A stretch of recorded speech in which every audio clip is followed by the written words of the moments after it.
Қайырлы күн, достар. Менің аты жөнім Әсем Бұхай. Мен бала тәрбиесі жөніндегі маманмын.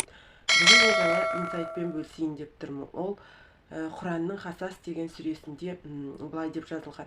Адам жәннатқа бару үшін ең бірінші тәубеге келу керек, иман келтіру керек, сонан кейін бір ізгі амал жасау керек деп жазылған. Адам, яғни мына өмірде осы үш нәрсені қатар алып жүретін болса, мына өмірде бақытқа және ана өмірде жәннатқа кіретіндігі жайлы жазылған. Бұл тәубе дегеніміз көптеген блогерлардың айту бойынша ол блог. Тәубе деген, мен ана жолдан бері айтып тұрмын, бірдеңені осылай екен ғой деп біз түсініп қалатын болсақ, ол бізде тәубе келтіру болып саналады. Мойындау. Енді осы тәубе келтіргеннен кейін біз оған және иман келтіруіміз керек. Иман келтіру дегеніміз ол трансформация, не болмаса жаңа сценарий құрастыру деп те айтып жатады.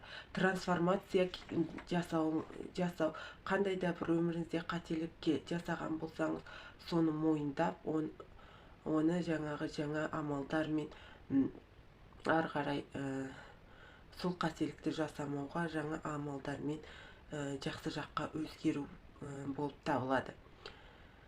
Енді үшінші ізгі амалдар. Ізгі амалдар дегеніміз сіздің қолыңыздан келетін бір іс-әрекетті ары қарай ізгілік нұрын себу, адамдарға жаңағы қолыңыздан не келеді сол бойынша көмектесу болып табылады. Мысалы, әрбір адамның өзінің бір фишкасы бар. Менде зерттеу болып тұрса, сіздерде де мысалы сондай бір фишкаларыңыз бар, соны ары қарай дамытып, сол жайында адамдарға пайдаңызды тигізу. Енді осы толық адам ілімі Абай атамыздың ақыл қайрат жүректі бірдей ұста дейді. Ақылымыз жәнегі бұл әділет, қайрат дегеніміз іс-әрекет, жүректі бірдей ұста деген сол іс-әрекетіңізді сүйіп жасау. Осыны бірдей өміріңізге енгізетін болсаңыз, бірте сіздің өміріңіз жақсы жаққа өзгеретін болады. Егер де менің ақпаратым ұнаған болса, лайк басып,